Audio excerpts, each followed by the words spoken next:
Hello and welcome back to the channel. Thank you for joining me on another of my wonderful interviews. Today, general chit-chat, I think. You know that on this channel we've been exploring all sorts of different things, from health to banking to law. And common law is one of those things that keeps coming up all the time. What are our rights? What should we be able to do? What's the difference between law and legislation? Well, this is something that is baffling so many people, and it doesn't matter how many times we tell it on the channel or we get experts in, it seems that we need loads of people to actually define that. So I'm very pleased today to have as my guest Karen Dodd from the Freedom Network. Hello, Karen. Hello, Richard. It's nice to see you again. Likewise. And so we thought we'd sort of thrash out this because you've got a bit of an idea on what we should do to try and help people understand the importance of common law. I have. I mean, by no means am I a common law expert at all, but I think I'm aware of it, and there are so many people out there that are common law experts. They've been doing the walking the talk as such, and I've, through the network, I've come into contact with many of them. They've spoken at my events or what have you, and I just thought it would be a really good idea to try and bring them together. And I don't want to say an organisation, but trying to get some sort of system in place so that their knowledge can be obtained or reached, by the mass, the public. So the public has more access to them or to the information that they seek, if that makes sense. Yeah, no, I would agree. I mean, running the channel as I have, I've interviewed quite a few of them, and there's still plenty more to do. But each one, it seems, has a nuanced approach on what is lawful and what isn't, and how you perhaps fight back against the might of legislation, and all of that. And I think last year I was trying to get a number of people in a room so we could say, let's have a consensus of this that we can push forward to the general public, so that they're armed easily against, say, the website of legislation.gov. Which is there in black and white and nicely codified, and people can see it and look up the legislation, but it's not the same animal in common law. So you tried to set something up. Why did it go wrong, if it did go wrong? It just seemed that people were, I think, they were always busy, for one thing, and I'm sure you've heard the same. And the other thing is that we do it this way, and those people don't do it our way. They can do it their way if they like, but this is we found it works for us. But then I would get other people emailing me and saying, well, how much success do they get? Because we hear that people turn up at court, we hear that they push back, and then the poor chap or lass in the dock still ends up with a fine. Or it doesn't really resolve in a way that makes everyone go, yippee! Yeah, that's what we want. I think we need a lot more yippies, yippee-yi-yay.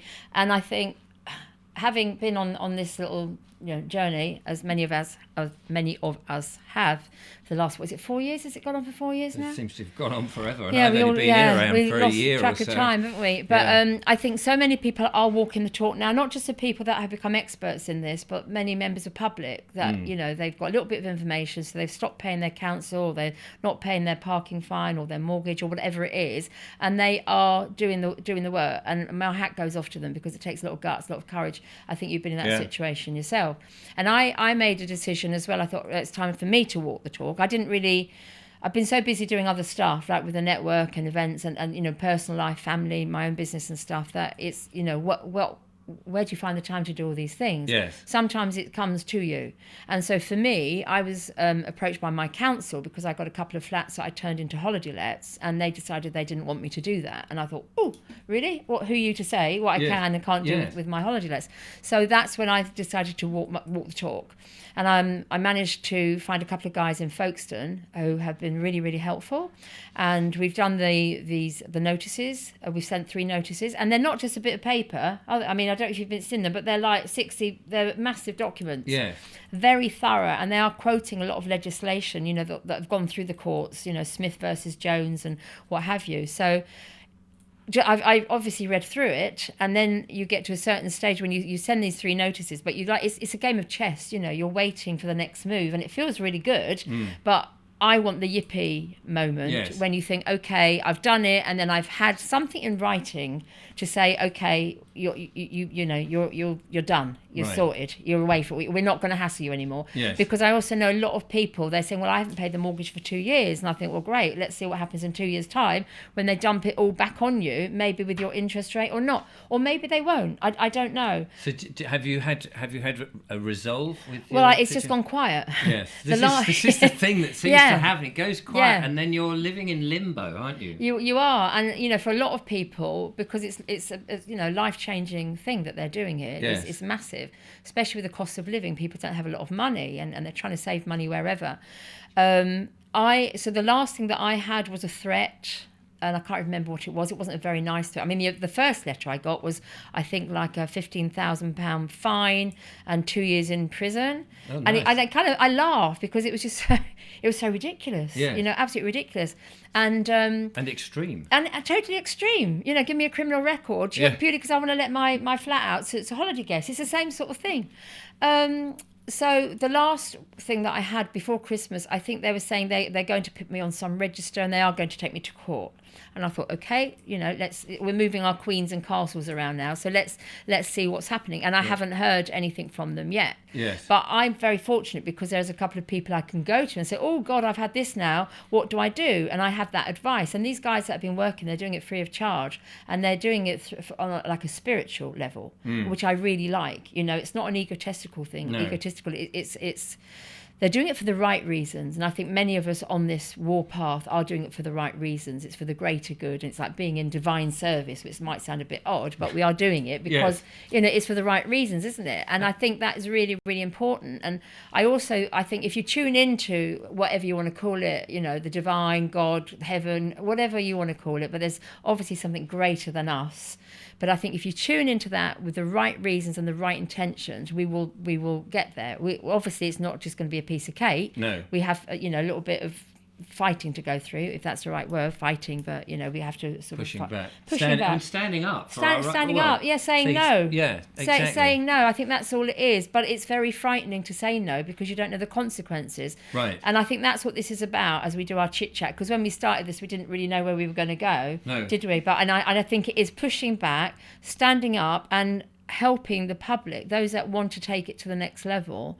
How can we help them? On a bigger. Yeah, no, in a definitely. bigger way. I mean, one of the things that I've been talking about in the show and identifying, I suppose, is the fact that so much of what this legislation is so anti-human, and that's the thing that I think one can get to the public is why in the 21st century here we are at supposedly the top of our game, and yet we seem to have got all the institutions falling to bits or turning incredibly woke. Yeah. And then the law, which we have decided to look at so that it works for us, is actually working against us, and we're being penalised all the time. Yeah, absolutely. It's like there's a hidden agenda, isn't there? Yeah. Oh, is it hidden? Is it hidden? Is it hidden or is it in plain sight? I mean, I think it is in plain sight. It's just working. Yet people just seem to have been so dumbed down that they're just going, oh, well, that's life. Yeah. As if there's no more that we can do, which is a nonsense because this is one planet, if you believe it's a planet, and it's one life, if that's what it is. And why do we have to settle for what a small bunch of people want to do and the rest of us have to pay for it? And we're paying for it left, right and centre. We are. And I think that's what's so frustrating. And I think for a lot of us, like, in the pandemic that we've just gone through, so many of us knew or decided to be critical thinkers and think outside the box. And we would be very angry with those people that were happy to go along with it because they wanted a more simple life. And I speak to sort of friends now. I've stepped out of that arena and I'm trying to sort of get back into talking to, people that did choose the other path. And it's very difficult because we see life very differently. Yes. But when I do speak to friends that did go down that path, if you know what I'm saying here, that took the poison, some of them, I think they are aware of it, but they don't want the fight. They just want a simple life. Yes. They want to go to work, they do their 35, 40-hour week. They want their two-week holiday a year, and they want to go to the pub on a Friday night, and that's it. and they don't want to take responsibility. I think that's it. They want to be shown or told what to do. But I think it's coming to a stage that soon they're going to have to take a little bit of responsibility, because it's coming to us, isn't it? Yes. I mean, it's like a war machine that's slowly getting more closer, inch by inch. And I mean, it strikes me that some of us have noticed this, and some haven't, and the majority haven't. Yeah. But some of them are sort of going, oh, but it's so far away, it's not going to be in my lifetime, or it's not really a worry for me. We'll be fine. There's always somebody who will sort it out. There's always somebody. There's always a mum, a dad, a teacher, a doctor. Exactly. But it is that boiling frog syndrome, isn't it? You know, when you put the frog in water and it heats up. That was my monologue this morning. Oh, was it? I haven't even seen that. That's synchronicity. Yeah, Again, synchronicity. there you go. Great minds, Richard. But so I'm thinking, being one of those people that do want to do my bit to help those that want to be helped. And I just thought, having access to all these people as you have yourself, those that want to come on board, and there seems to be quite a few of them, are happy. I think they're ready for it, to do something. We don't know what, so it'll be a brainstorming meeting we have on Zoom with a handful of people. But obviously, those people that have also been affected, that are walking the talk, they need to be part of this as well. Yes. And if there are people, in localities that have been standing up and doing presentations or have got the knowledge, they need to come forward now, so we can sort of, muster together and take it to the next level, because there's enough information and there's enough of us, and there's that have the knowledge, and there's enough of us that are actually doing standing up, because it is a numbers game now. It's totally a numbers game. I mean, as I was saying to you earlier, there was a chap that I was working with at the very beginning of this, when I set up the Freedom Network, and we then set up the Freedom Co-op, and a guy came to me, I won't mention the names, but he came along and said, let's set up the co-op and reach more people. So that's what we did. So we set up a company, we had the directors, we had the corporate lawyer on board. We set up a website, but unfortunately he was off going on his own like a lone wolf, talking to groups of people, and it kind of depleted the object of what we were trying to do. It was a numbers game, so I was trying to rein him in, for want of a better word, and I said, can you just wait till we get everything set up and then we'll launch en masse? But he was saying, no, I've got to do this, don't tell me what to do, I've been doing it for years, and off he went, and so the idea folded. And I think that's what we have to be careful of, because a lot of these people, I think us included, it takes a certain character to stick your head above the parapet. No, absolutely. And once your head's above the parapet, I mean, this is the thing that all through last year, I've paid my council tax, and then people are saying, oh, you should not pay your council tax, and you go, but if they make an example of me because I've become more known than many others, then that will frighten more people off. And so for the moment, I've kept my head down and not sort of proudly said, oh, I'm not going to pay it, and we'll rough it and see what happens. Because then if the hammer came down and they shoved me in the slammer, it wouldn't look good for the movement. Absolutely, and you couldn't do your work, which has been I couldn't do the work. But, really important. But I think that would make more people frightened. They go, well, if they've got Richard Vobes, what about little old me? Yeah. And I think, but here comes... what month is it? April. Here comes April the 1st, when the comedy bill will land down, the bill with no legitimacy, and everyone's being demanded to pay something. And if you had significant numbers pushing back with all the correct arguments, it would cause a logjam their end. They wouldn't be able to process it. No, exactly. And it would open up the fraud for what it is. Yeah. And we only need one massive, great big push on something, then all the other stuff comes tumbling in, doesn't it? Yeah. I mean, the house of cards, it is crumbling. And I think this is a big, massive push. And, follow the money in everything, follow the money. Yes. And all roads lead to Rome. And I think there's a lot of money in Rome as well. But don't know why I said that, just threw it in. But as we do.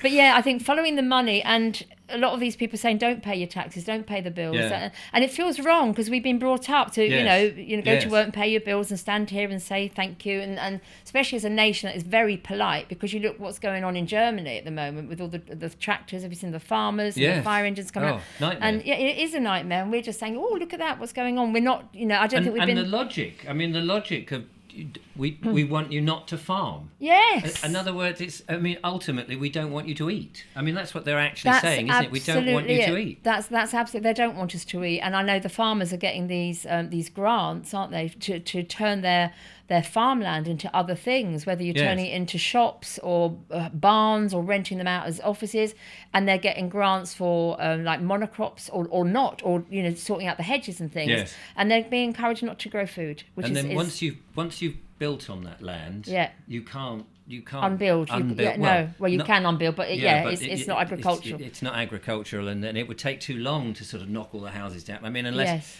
and I keep thinking, unless actually they start dropping bombs on us, people don't seem to realise we're in this war. It's just a silent war. It is. It's a spiritual war, and they are dropping bombs, aren't they? Luckily, in this country, they're not dropping them on us. But they are being dropped on other places. But also, they're dropping other things with the Jews, as in DEW, not the JEW. Yes. The direct energy weapons. Where in Canada and various places, you've had these fires in California. You think, oh, this is terrible. These fires, but again, they're directed. There's a deliberate reason behind it that the masses don't understand. They don't know what's happening. No, and going back to that thing you said about not paying your taxes. Yeah. I read a lot of old books, farming books, or books where people are travelling around the country and they talk to peasants and things like that. I mean, it sounds mad. Peasants? Go back, Peasants back to the rustics, as one of the chaps says. But what's interesting, and I think back to the sort of 1910s and 1870s, were they paying all the taxes that we were paying, or were they just getting on with their lives? I think, now I don't know enough about this, but didn't Napoleon have something to do with it? Isn't a tax a voluntary this is thing? What I understood. Yeah. And of course you're taxing, originally I think people were taxed because the king wanted to go to war and claim or defend his land. Yes. And so that's how it... But I don't know, and maybe someone can send me an email or correct me, when did we start paying all these taxes? And when was taxes just continually, bit by some chap in government saying, actually, this is a way we can raise the revenue to pay off the national debt? And who's responsible for the national... I mean, I haven't borrowed any of the money for wars... Exactly. To pay for that. Somebody in government has, but I'm expected through the taxes to pay for it. And also, the wars can involve terrorism. So indirectly, we are funding terrorism, which is illegal or unlawful. But we don't know that. We just, yes, like sheep, we just carry on paying. And if your taxes are paying, as I know Chris Coverdale was sitting exactly where you were sitting, and he was telling us that by the government's own legislation, we must not fund wars, and we must not fund terrorism. We must not fund that. But if you follow how the taxes are collected, it goes to central government, goes to the consolidate. Oh, I get this word wrong. Big word. The consolidation fund, which all the money comes into one pot and then is divided. And from that pot, some of that money is funding wars. Ultimately, it's killing innocent men, women, and children. So whether you believe in the cause, you're still killing by paying innocent men, women, and children. Now, that I don't like. I don't want to pay anybody who's doing that, and I certainly don't want to be paying it on the threat of going to prison. Exactly. Well, exactly. And also, I mean, another little war is just popping up, isn't it, in Yemen, when I think our Prime Minister just made the decision himself. From what I understand, I don't read the papers, but I pick things up from, various... Well, this is it. And you're better off not reading the papers, aren't we? Absolutely. But then you wake up and think, oh, there's another war that they're trying to instigate, and why is that? And then I think we've just given billion... but that was his decision. I don't think that went through Parliament, but it's not my decision. I don't want to go and bomb Yemen or any of these countries. And then I realised that we're giving billions of money to certain countries. Well, I wouldn't mind if Sunak and his wife were handing over some of that money, because they've got more money than God. From what I understand. Yeah, it's not fair, is it? So I think going back to what we were sort of talking about at the beginning, this common law thing and knowledge and the awareness of the funding, the taxes, where it came from, why we're giving, and it's not just the taxes, is it? It is utility bills, it is parking fines, it's all of it together. And the entrapment of all of that. That's right, because entrapment, what a perfect word, because we are all suffering now with the cost of living crisis, aren't we? I mean, everything is. I mean, the amount of cameras. Because this is another argument I've had, is that originally the cameras on the roads were there because it was a hot spot, and they'd had something like 4 or 6 deaths at this place. So they thought, we'll try and reduce the speed by sticking a camera. Okay, that's quite laudable. I could accept that. But now cameras are on gantries, on motorways, and vans are hidden round corners in hedges. There's, blokes with all of this, and you've got all the automatic cameras. And if you go a couple of miles over, in the middle of the night, there's nobody there. And, where's the victim? Where's the crime? There isn't any of that. And yet you end up with a bill, and it comes in. And then they run a fraud, which a couple of people have told me about, is that you pay it. And then they come, oh, you didn't give us your driving licence. Well, I think I did, actually. No, you didn't, so we're going to charge you 500 quid. Wow, that's a new one on me. Wow. So be careful of that, ladies and gentlemen, because I know 2 people who've told me about that and are pushing back, going, but I've paid the blooming fine. Wow, that's a new one. Well, again, it's the gullibility and the naivety of the general public, isn't it? If you're not going to think for yourself, and if you're used to just saying, yes, sir, no, sir, 3 bags full, sir, you're shooting yourself in the foot.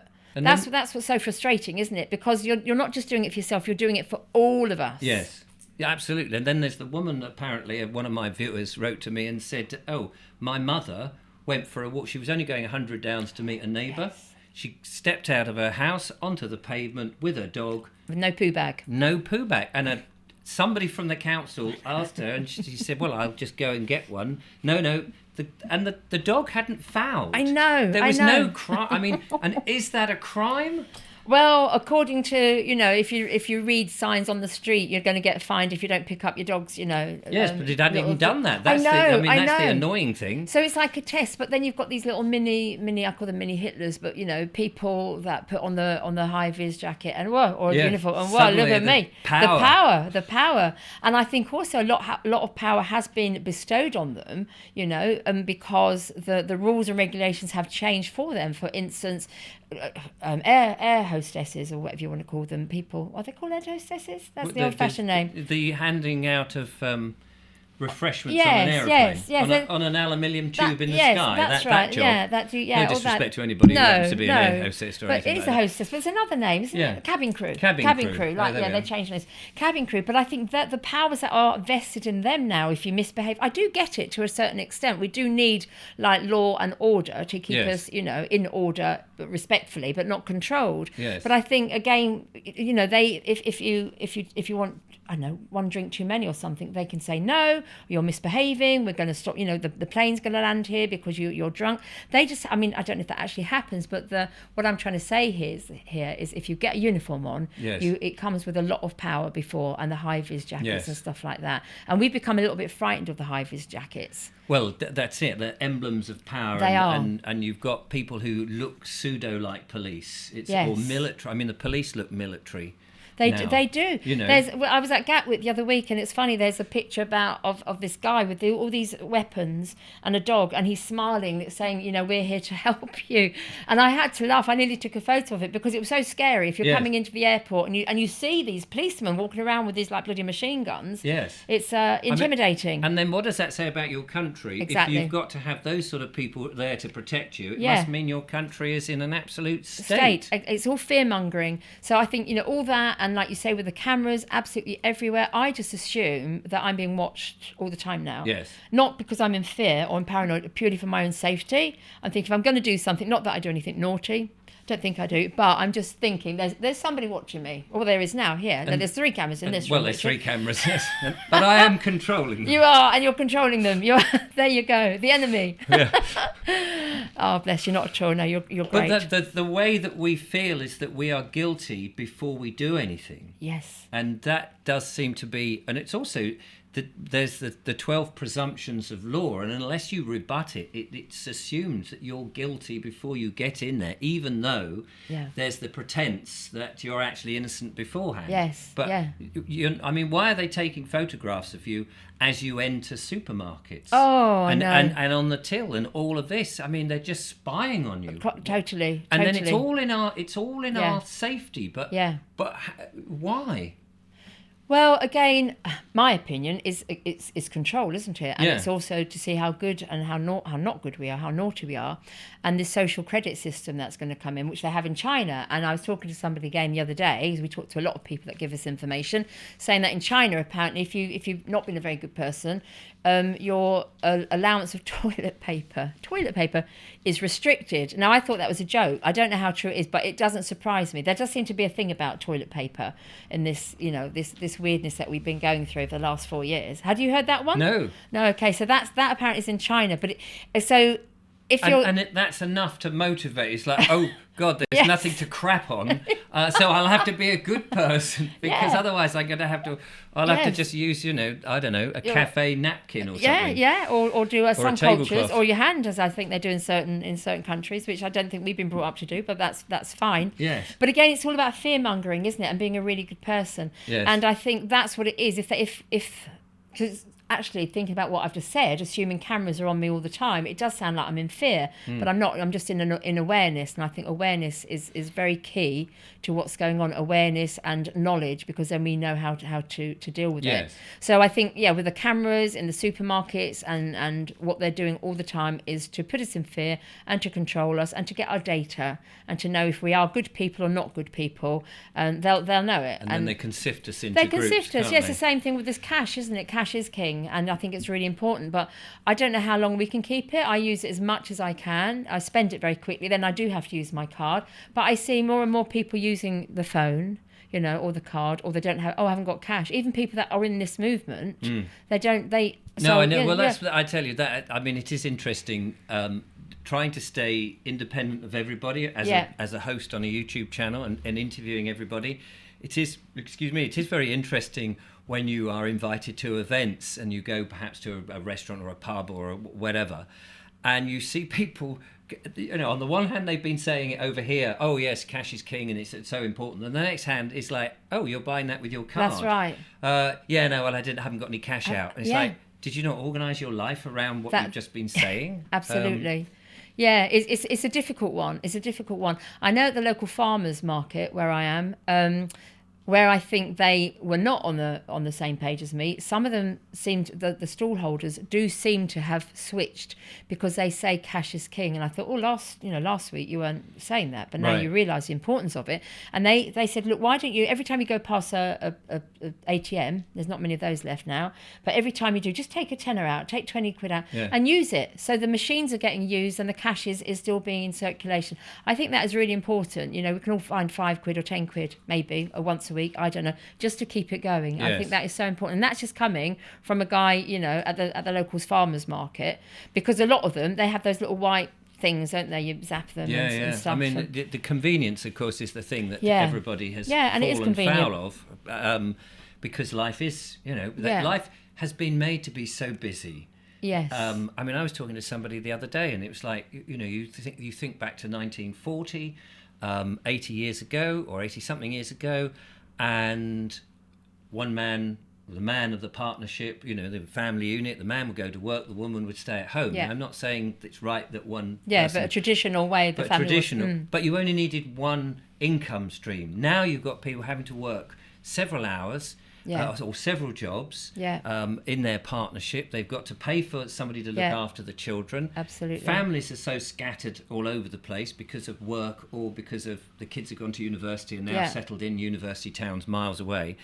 And everything's been atomized. Yeah. And as I go back to this thing, we're supposed to, the moment now, you would think, with our knowledge and our sophistication and our ability, that we would have got all of this sorted. But everything seems to have gone downhill more and more and more. So people are working long hours. And so the convenience thing has been sold to them on a massive scale, so that they don't have to think or be responsible anymore for so much, and that's played into the hands of those that would like to control us, and are. It's spot on. I remember years ago, I might have even had this conversation with you about like the sat nav. My mother wanted me to have a sat nav because she thought it was great, and she bought it on the chopping channel, which I really didn't want. I wanted to use my brain, and I did for a long time. But then now it's on your phone with Waze or Google Maps. It's just so easy, and I know my phone is playing up at the moment, so I had to think. Because I've been here before, I had to actually think for myself how to get here. And when I'm going to other places, I'm having to think about it, yes. which we don't, because partly we're so busy, and it is you tap in the postcode and you can go anywhere you like. Yeah. But it is taken away again that responsibility. You know, I we're not using our brain. My son's just passed his test, his driving test. Congratulations. And although I think it was Klaus Schwab who said any children born today will never be driving. I think that was a quote. Well, he can stick that in his pipe and smoke it, can't he, Mr. Schwab? And for his birthday, one of the presents I bought for my son, because, you know, he will be a sat-nav generation kid, yeah. I bought him an old-fashioned proper map, nicely leather-bound and all of that. Because I said there will be times when you're out of the area and you won't know where you are, and the sat-nav will try and direct you, you know, as it does often if there's a roadworks come up and you think, I just want to get round there. The bloody sat-nav keeps taking you back to the road it wants, and it's a nightmare. Yeah. So I said, use this, because also the problem with the sat-nav, it always puts you in the centre of the universe, which it does. You know, we are always the centre of our own universe. Yeah, of course. Yeah. But a map shows you the scale on the outside. You can go, this is where I live, and here's the rest of the country, and I want to go right up here, rather than stuff just. That's absolutely right. Yeah, unless you do like an overview. You do the overview, yes. and then you lose where you're going anyway. So, but plan it. I mean, you know, we're old school. That's the thing. Yeah. And we had to do it in the analog way. Yeah. And how useful is that? I mean, I talk to, no disrespect to the lovely Julia, of course, but I'll talk to Julia, who's 18 years younger than me. Yeah. And I'll talk about certain places, and she'll say, well, where is that? And, you know, it's like Colchester or, you know, and now I've travelled around. So you know your country. So I know my country pretty well. But I'll say, well, that's, you know, Colchester is in Essex. And then she said, well, where's Essex? Because that information, as basic as it sounds, is not. It's just been removed. It's been removed. But you know, I've never seen it like that. And again, my kids. So my youngest is 21, and the same thing. She'll, you know, her geography isn't really good, and I'm thinking, wow, you're not a stupid child or young woman. You're an intelligent person. But I think what you've just said, we are the centre of our universe. So you just see it, and that little thing like Pac-Man, it goes up, you know, here, there, and everywhere. But you don't see the bigger picture, which is again the whole thing. You know, people are not seeing the bigger picture for what is going on at the moment. And also going back to like the family thing, I think the traditional family is great, but I didn't want to be a stay-at-home mother. No. Okay, my mother did, but she also wanted to go out there. I wanted to have my own independence, but I didn't want to do it at the expense of the family. And I think what is happening at the moment, there's a means of trying to separate the family in every which way with like the alphabet people, you know, and so many different ways of breaking the family unit and making us separate beings. And I think that's a very important thing that we should be aware of. And and of course it's all very progressive. Very. You know, it's all very progressive, and this stuff wasn't around, you know, 20, 30 or 2 or 3 generations ago. And those generations who are sort of just on their last legs now are really confused how, like the alphabet people are even entertaining this. But because the mainstream media is thrashing it out through television programs and the films and the whole woke stuff, it's so normalized that these old views, which of course to you and I seem very reasonable and have been for hundreds of thousands of years, the standard thing of man and women and family units protecting, and who was it who came on the show the other day and was talking about men, forget his name now. He was on the show talking about men's responsibility to protect the community, not just the family, but to protect the overall community. That's what men should do. So if you went back to the old hill forts or the Saxon sort of homesteads, you would be making sure everything's okay in there, but you're protecting from outliers who might be coming into cattle rustle or things like that. And that's what men were doing, and the community would just look after itself. But now we've split that so much that and then even within the our own families. You've got people saying, I'm no longer this gender, I'm that gender, or my pronouns are this, and it's very confusing, isn't it? And I think, again, over the years or the decades, it's a deliberate plan. Like with the feminist movement, again, I'm an independent woman and I'm a strong woman, but I do respect that. It's nice to have an alpha male. Am I allowed to say that? But a nice, strong man. You said it. I've said it. It's out there, an alpha male. But to be the traditional male, I think that's great. To open the doors and whatever, bring your flowers, but also allow me to be an independent woman. So yes. there's equanimity in that. There's equality. Both people have their own roles, and I think it's a deliberate thing that they are doing by creating all these the confusion for these young people, especially like the teenagers. Which is, there's a story here. It's an American. It's just something I read or I saw the video on Google, and it was a young lady that was confused. She was 13. And she was confused. She was going through teenage disturbance, hormones, yes. all that. So we've all been there, and it's not a very nice place to be. And you're slamming doors. You don't like your parents, and you're in your bedroom sulking or whatever, just being miserable or not being miserable, but confused. And nowadays, because there's so much access to the internet, yes. People can find their way, what interests them. So this young girl went off to. She found a group of other like-minded women that were also confused, a little bit older than her, but they were women that were saying, well, actually, you're not happy, not because you're a teenager, but because you don't want to be a woman, you don't want to be a girl, you want to be a boy. And she fed into that. She's fed into that. So she went to her parents, and they accepted it because it's the right thing to do, politically correct. You daren't. Everybody else seems to be on board. Took her to the first doctor. The doctor said, no, I'm not getting involved. Just growth. It's a period of life. It's the next, what you're going through. So every subsequent doctor were on her side. So long story short, they gave her all the blockers and whatever you needed, and they removed her breasts. She then grew up and decided, I do want to be a woman. I want to have children. But she could have children, but she couldn't breastfeed because they've been chopped off. Right. So now she set up a massive movement. As I said, this was in America, to bring awareness to what's going on here and to try and prevent young people from having these opportunities, if that's the right word, it's to me it's FGM. It's like female genital mutilation, which we try to stop in Africa. It's a form of that, because these young people are not aware, they're not mature mentally, hormonally, physically, to make those decisions, and we should be protecting them, the men and the women. So I don't know if I've digressed there. But again, if you don't catch it soon enough, it can destroy their lives, and of course then people get so confused they commit suicide, and absolutely, and all of this is being pushed through so many people on the internet as well as in mainstream media. And it is a very confusing and cruel world at the moment. Bringing it back to things like common law, which is basically common sense. Yes. That's the thing that it seems that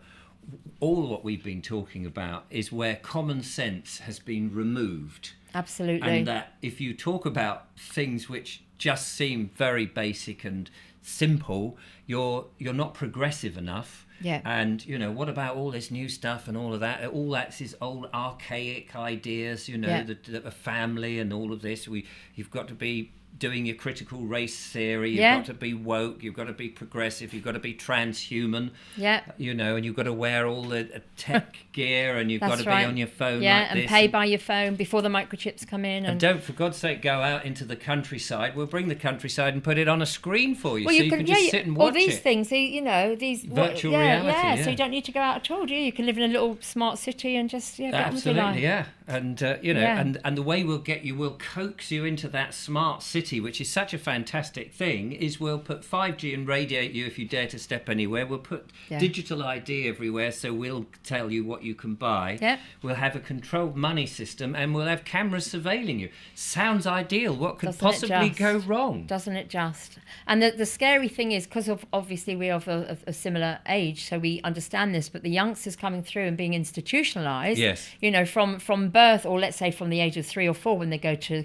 kindergarten and then they go to the school, and then they go to the college, and then they go to university, and that is where I think they've been indoctrinated. Definitely. You know. Yeah. So and David Edelman, of course, has written his book. He has indeed. School, No Place for Children. Absolutely. Which I would certainly recommend anybody getting, because it starts there, and that's how they're getting the next generation. You know, they're just really waiting for our generation to go away. They are. Because we know too much. Yeah, well, we're useless eaters, aren't we? I think. We're what, sorry? Useless eaters. Useless eaters. Useless yes, eaters. Absolutely. I think that's a Mr. Kissinger thing. And we're a threat to them. We are a threat. Because we believe in common sense and those old archaic rules like common law. And we enjoyed life. We enjoyed growing up, running around in the fields and playing on the beach and stuff like that, and having that freedom. I remember there weren't so many cars. I remember my mother saying that cars was not the root of all evil, but it was a means to evil. And there are a lot of cars. We do like cars. We need cars. I'm not saying get rid of them. But cars obviously have changed the world in so many ways. But I do remember the days when there weren't the cars and you'd be running around on the street playing with all your neighbours. Such a sense of freedom, collecting butterflies and lizards and all sorts of things. Absolutely. And that's gone, you know. That's gone. And I think I'm doing my best to bring it back. And you're right. I mean, the car thing for me is it's a difficult one, because cars do mean freedom. You can travel around at will. You don't have to sit next to somebody who's a bit smelly or horrible on a bus that might take forever and is making you sick. And I know bus journeys don't agree with me. Or on a train which is continually delayed and not going exactly where you want. So cars do offer that sense of freedom.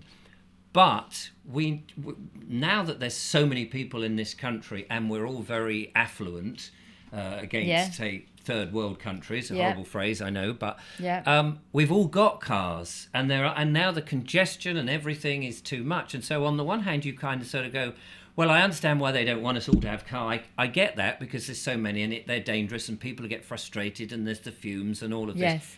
But on the other hand, there's a sense that by taking that away from us, you're taking away our freedoms. Yeah, you're disempowering us. And you're disempowering us.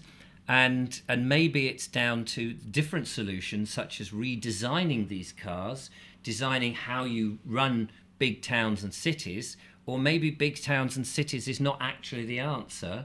Yeah. Now, I'm not saying 15-minute cities and things like that, but as I said before, I read all these old books about the farming communities and the villages that were cohesive, in which everybody played a part in that village. And mostly the farming was the thing that brought everybody together. The landowner had the farm, or people had individual farms and they were all farming, and then the small industries, the butcher, the baker, the candlestick maker, was serving the people who worked on the farms and the families.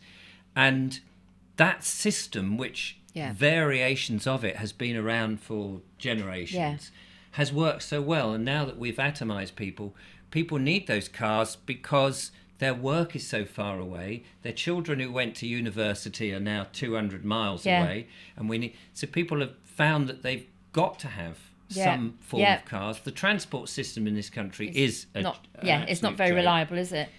And it is almost like a circle that you can't quite that's square. an interesting, because squaring the circle, circling the square, whichever way around it is. I'm glad you said that, because I know I brought in cars and I thought, oh my god, what have I said here? But I think you've kind of hit the nail on the head. It's community. It's going back to community. We all people need people, even if we don't like them. We need people, because that's what we are. We have to be together. We're not islands. No, we're not. Although we live on an island. We live on an island, but we're an not island of people. An island of people. So people need people, and generally. We like people, I think. Obviously, if you're going to have fallouts, but that's just what happens. That makes life interesting, doesn't it? But going back to the community, as you were saying, I remember having a boyfriend 30 years ago who was a butcher. He had to close down his butcher shop because the supermarket had come in. Right. And that is kind of where the problem is, isn't it? All these supermarkets. So we all go to the supermarket and get all this second-grade food anyway. That's not the most healthiest. And we forget the local farmers. And they are popping up, the farmers' markets, and there are lots of local products, and I think that's where we need to go back to, because we drive into the supermarket, we do our weekly shop or our 2 weekly shop, and then we load the car and go back. But if we did have those, the little, like the high streets being demolished left, right and centre, partly I think with what's gone on and they're recently, they're the cost turning of living. a lot of the shops, or the above the shops and things, into apartments. Yes. So that you could not go back to having your shops in the centre because they want you in these great big retail parks. Exactly. And it's a retail parks we need to get rid of. Yeah. And we need to encourage people to, you know, if you have got a product that you love doing, whether it is being a butcher, I don't eat meat, but that's irrelevant. But, you know, or a baker, you like growing your making your bread or whatever it is, being a florist, a candlestick maker, all these jobs, they need to come back. Yes. I think they need to come back. We don't need to buy them from China. We need to create, build and have these communities local. So we don't need to get in our cars everywhere and go all over the place. I could not agree more. That's good. No, I like that. Well, we're in agreement on a lot of things. We are indeed. But I mean, this is where I think these kind of conversations, although we're sort of going all over and we're talking about lots of different things, I think this is where this is important because all sorts of people can watch this and there'll be something in it they will agree with. Yeah. And that thing about community, for me, we have the corporation. I mean, we are in corporate Britain. Yeah. Corporations have destroyed the family-run businesses, the little business that did the haberdashery or the ironmongery or whatever it was, that could be passed down through the family to son, to daughter or whatever. And they may have 1 or 2 stores in this town, and that was great. They didn't have the vision of being a Tesco's and being in every town and shutting every other convenience store or cafe or whatever it is down. And that's what we have seen. And it's so hard now with business rates for people to set up a business and even get going and trying being a haberdashery or whatever. Yes. Because people don't make their own clothes. No. People don't cook their own food. You know, they don't. Those craftsmen that you would buy, perhaps tables and chairs. People go to that is it Swedish or Switzerland company? Yeah, whatever it is. I know what you mean. And they'll build their own stuff in inferior flat pack. That's right. Which is supposed to be all nice and stylish, but don't worry if it's not the right style. You can change it because next year there'll be another one. Because the other one will break anyway, probably. Yeah, and it's cheap enough. Yeah. And so, I mean, personal story. When my dad died, my dad's old school. Everything he had was quite knackered. He didn't have any family heirlooms because in the last few years of his life, he was buying from these cheap sort of furniture places. So I've got very little of my father, other than his ashes and, you know, a hand that I kept. So a hand? No, not really. I had that locked off. You can burn the rest of him. I'll just keep the hand. Keep the hand. Is that for the digital imprint or something? That's right. Yes, I can pretend to be him. So yeah, I've got so little because family heirlooms now. It's you know, things that have lasted. Everything's online. I mean, luckily there was photos and old transparencies or slides in the old vernacular, but. You know, when I die, a lot of my stuff will be online, very easily deletable, and the kids will probably never watch it because there's so much content in the end. Yeah. Whereas with my dad, I've probably got 2 albums, and those pictures are very important. You cherish, they're important to me. They're fading slightly, but it doesn't seem to matter because there's something visceral about it being real, totally, and not digital. And for me, this whole digital thing is a bit. It's a bit worrying. It's a bit space agey, isn't it? And it's out there. And I think it's not going to go away. No. You know, because the young people want it, partly because they don't know what it was like beforehand. No. And I think there is a sadness in that. And maybe, I don't know, each generation has something to give up. And I think, as a younger generation, that's what they want. But I think because we know the quality of life has changed. Yes. You know, people say you want a better standard of living. So you do get your food every day and you get your warm house and stuff like that.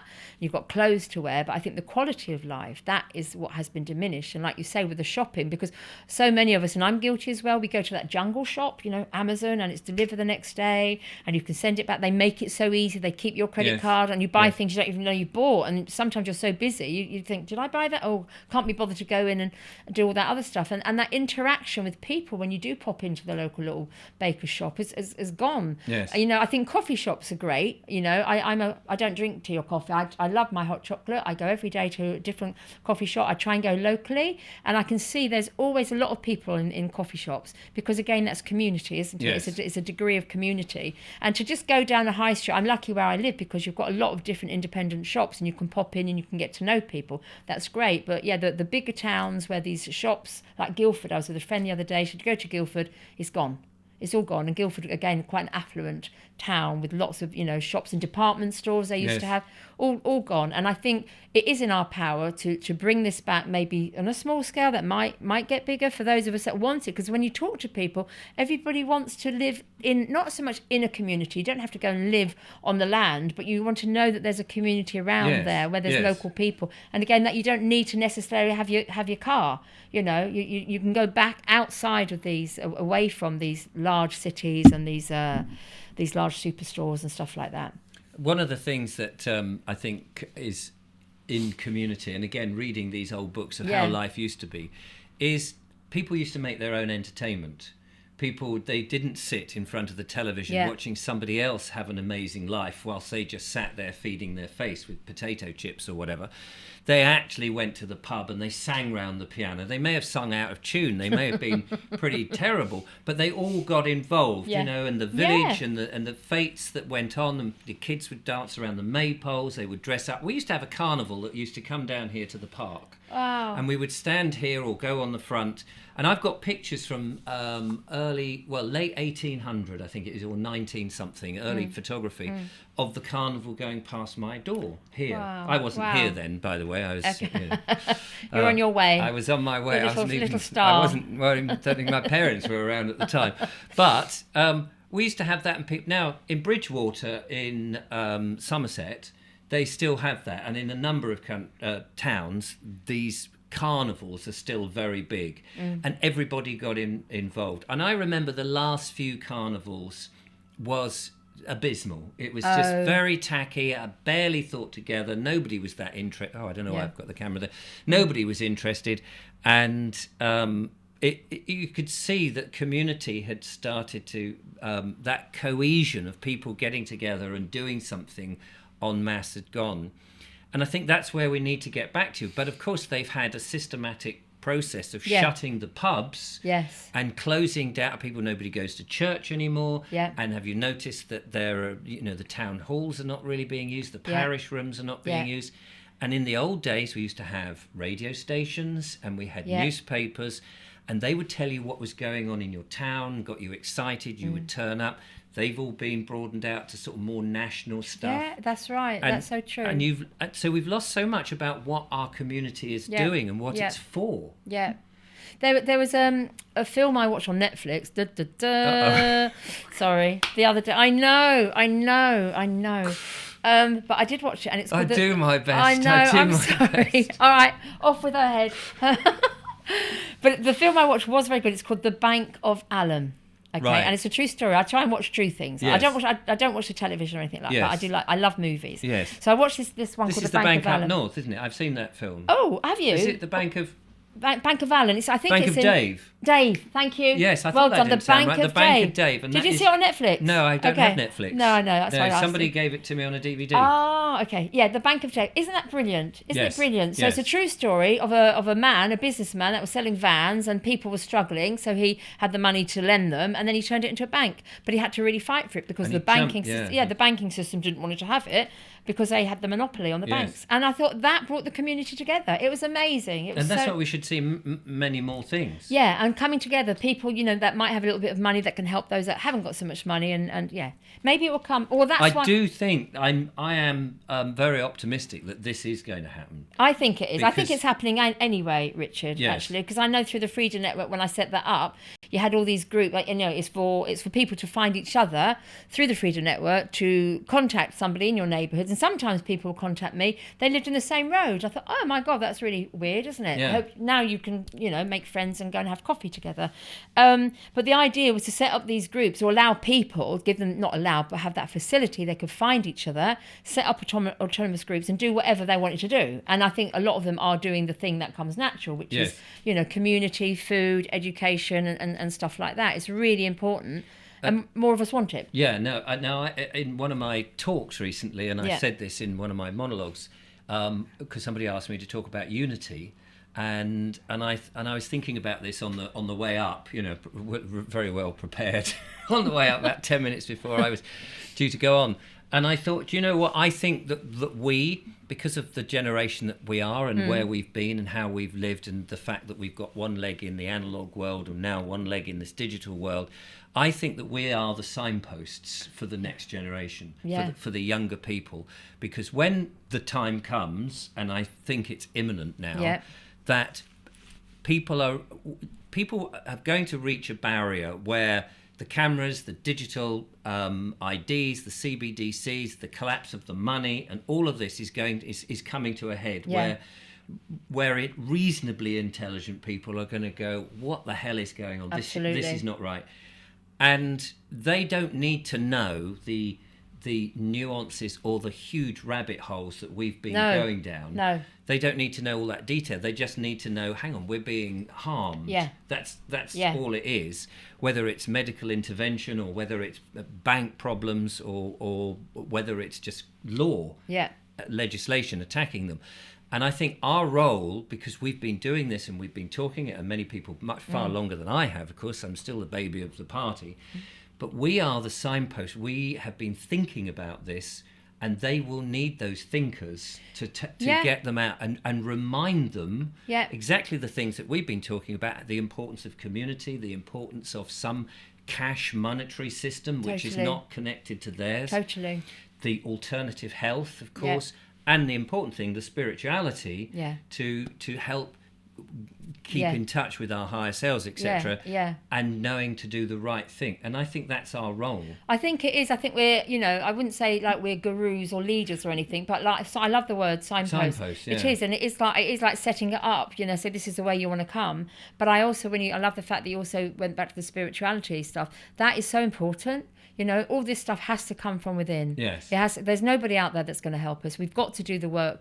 And when people say, what are you talking about? It's about being kind and being forgiving and being caring and let people get on. If they're not very nice to you, okay, it's not very nice, but you don't have to be horrible to them. And, exactly. you can just be kind and be forgiving. And that, oh my God, if somebody's done you harm and you forgive them, it's like, wow, what a weight has come off my shoulders. Because if you're being bitter and twisted about somebody, they don't know. No. You're the one carrying it. Yes. You're really angry and getting all like this. We think, oh my God, I've forgiven them. Oh, give them a hug and move on. Yes. And then life becomes better. And I think that's what it's all about, going inside and doing the inner work, and then you can get on better with your fellow man and lady. That's the type of spirit that we need in the new world. We do, our new because earth. if we're going to get out of this, we do need to grow up. We do and understand that, because otherwise the circle will just start all over again. Absolutely. And I think with this common law thing, whatever comes of it, as I say, I'm bringing the people together, the experts or whatever you want to call them. Hopefully they will come together and they won't all think, well, no, I'm not doing that. Usually, hopefully we can get some coherence and something out of it. I don't know what, but if any of your listeners are interested, in being involved in it, if they can perhaps contact you or me or something, put my email, name on there. And if there's any people that have read the books and know what's right and wrong through common law and they want to be part of this, then again contact us, because I think it is time to bring these expert minds together so that we can help the masses and take it to the next level. I think we are at the next level now. I think it's the next stage. We've gone through, as you say, that medical intervention. People think, okay, that's history. It's all over now, but it's not, because the weather's changing. All sorts of stuff's going on, and there's more to come. We're in turbulent times now. We're in the middle of it. We're in the middle of it. So it's, and those people are going to become aware of something's happened. It will come to them. That's right. And they'll be looking, and that's where we need to be there to help them. You can have your head in the sand, but somebody's going to dig it up around you. So you can't escape eventually it. the sand will disappear. There won't be any sand to put into it. Well, this has been an absolutely fascinating conversation for 57 and a half minutes. Oh, really? Bless. Oh, gosh. It's been a mishmash of whatever, but it's been fabulous as always talking to you. You're so lovely to talk to. Oh, thank you very much. You are. That's very kind. So there you are. If you are one of those people who know common law or the sovereignty and those sort of things and all of that and want to be involved, I'll put your email address. Yes, please do. I'm sure you're quite happy to get a million emails. Yeah, I'm used to it, but but maybe common law and a heading or something, and yes, then common law. Then I'll get to it sooner rather than in later. The subject. Please do that because it's so helpful to sift out the wheat from the chaff, as they say. The wheat from the chaff. Yeah. But there we are, Karen. It's been an absolute joy to have you in the studio. Thank you so much for inviting me. And I hope you'll come again. Definitely. Yeah. Absolutely. Thank you for having me. I really appreciate it. Yeah. And so I'll be back with more monologues and more wonderful guests. It's amazing, actually. In the beginning of this year, the coldest time of this year so far, I've had so many guests in the studio, which has been lovely. Brilliant. Well, it's much better to have them on this seat, I think, isn't it? To be in the flesh. Oh, it's much nicer. Absolutely. I mean, Zoom is a necessary evil. It is, yes. Because people are away and all that, and people have asked me to travel, a couple hundred miles to be on a show, and you go, well, I just can't do the time. Haven't you got a Beam Me Up Scotty thing yet? I'm working. No, you're working on it. I haven't. Looking around for well, that's something. That's coming, Richard. Yeah. Well, anyway, there we go, ladies and gentlemen. Thank you so much for watching. It's been a wonderful conversation. I hope you've enjoyed it, and do get in touch with Karen, and I'll leave the email address in the description. In the meantime, thank you for watching, and from Karen and I, take care. Good night from me. It's good night from him. Good night.